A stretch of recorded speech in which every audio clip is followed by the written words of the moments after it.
When I was 8, I became obsessed with gardening. My mom gave me a small patch in the backyard, but nothing I planted would grow. It was frustrating. So, one day, I decided to ask the garden gods for help.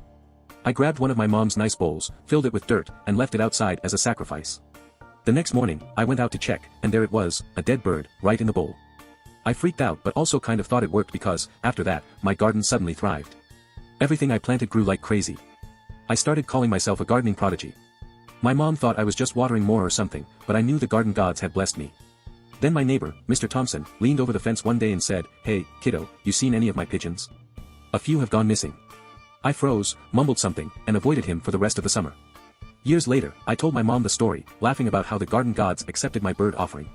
She just stared at me and said, "What are you talking about?" I explained the dirt bowl and the dead bird, and she started laughing.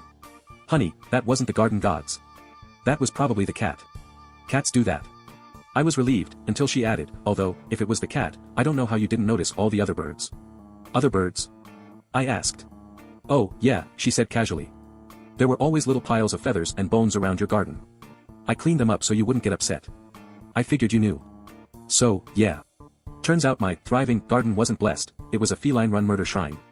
But hey, at least the tomatoes were good.